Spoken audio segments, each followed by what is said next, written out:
The girl and her pet were lost in the forest. They had been wandering around in the snowy woods for a whole week, trying to find their way out, but it seemed like there was no end to this nightmare. On the 6th day, the girl collapsed from hunger. She hadn't eaten anything all week, and then her loyal dog ran through miles of snow to find help. Finally, after what felt like an eternity, the cavalry arrived, but it was too late for the dog. When they found the poor animal, he was already dead. But who were these people?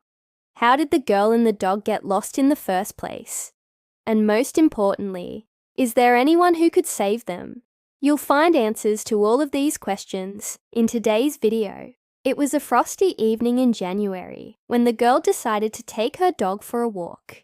The weather forecast said that it was going to be clear and sunny that day, so she put on her favorite bright yellow jacket and went outside without telling anyone where she was going. A few minutes later, she was already far away from home, with her dog running happily beside her. Suddenly, the girl noticed something strange. All of the trees around looked alike.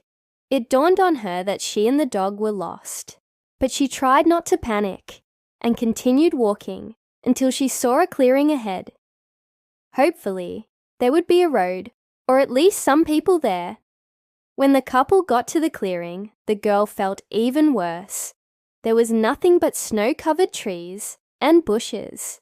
She pulled her jacket tighter around her and continued walking, trying to come up with a plan. They couldn't stay there all night. She knew that. So the girl started looking for somewhere to hide. After a while, she found a fallen log covered with branches and leaves. The entrance to the hole under the log was blocked by snow, but the girl managed to dig it out.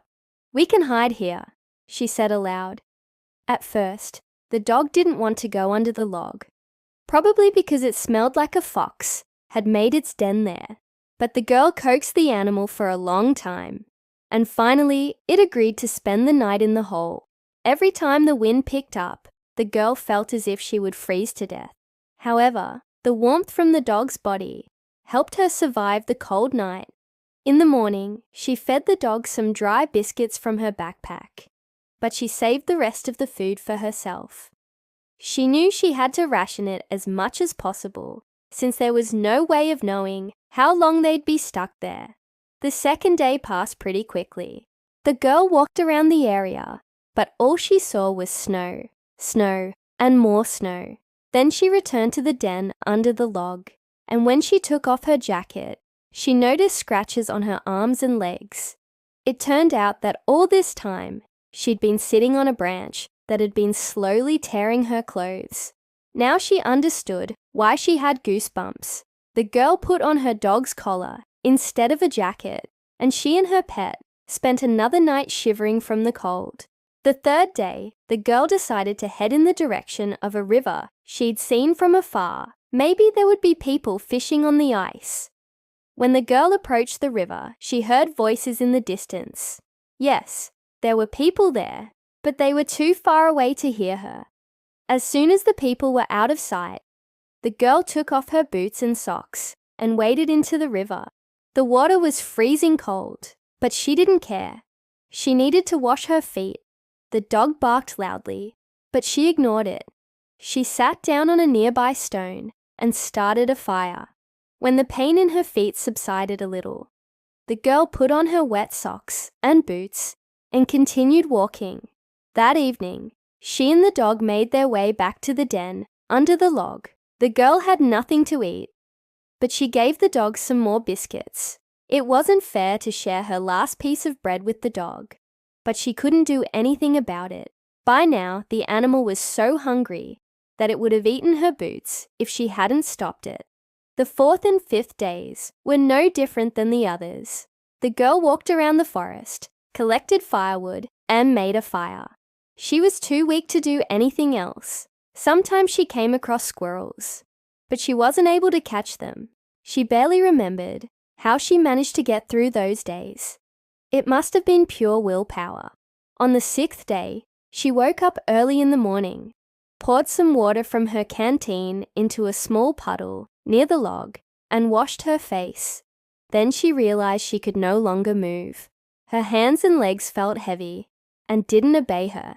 The girl understood that if she didn't do something, she would die right there. She called her dog, which had gone for a walk, and asked it to go find some berries. The girl knew there were bushes with red and black currants nearby. They weren't very tasty, but still better than nothing. The dog barked happily and disappeared among the trees. The girl took off her jacket and laid down. When her dog returned, she was already unconscious. She probably fainted from hunger. The dog whimpered, licked her face, and tried to wake her up, but nothing worked. The girl didn't wake up. The dog brought her some berries, but she didn't notice it. The poor animal stayed with his mistress all day, barking and licking her face every once in a while. At night, it became colder. The temperature dropped below 0. The dog curled up next to the girl and kept her warm with his body. On the 7th day, the girl still hadn't regained consciousness. The dog went to look for help. It ran through the snow, crossing hills and ravines. Finally, it reached the road and started running along it. It barked loudly at passing cars, but nobody stopped. Then the dog saw a group of people ahead. He barked even louder, but he had no strength left to keep running. He staggered and fell right in front of the people. A man and a woman walking their dog were the first to notice the exhausted animal. The couple bent down to pet him, but when they saw the dog's collar, they understood he belonged to that missing girl. The people who had been hiking for 2 weeks were shocked. They immediately called the police and told them about everything that had happened. An hour later, rescuers arrived and followed the dog's trail to the log. Unfortunately, by the time they found the girl, it was too late. She had died of hunger. The rescuers were horrified. This was the worst-case scenario. The girl had been dead for several days already, but they managed to find her dog just in time. The poor animal was taken to the vet clinic. Fortunately, the dog was only dehydrated and emaciated. The vet gave him an injection, after which the dog felt much better. Later, he was sent to a shelter where volunteers took care of him. After a few days, the dog gained some weight, but he still missed his beloved mistress. Even the kindest and most attentive shelter staff couldn't replace her. One day, a woman came to the shelter. It was the same woman whose dog had met the dog in the forest. She understood that no other pet would replace the dog in her life, so she adopted him. Now the dog lives with a new owner and goes for walks in the park every day. He's healthy and happy. His story serves as a reminder to always tell your loved ones where you're going. What would you do if you found yourself in this situation? Be sure to share your thoughts. And that's all for today. See you soon. Bye.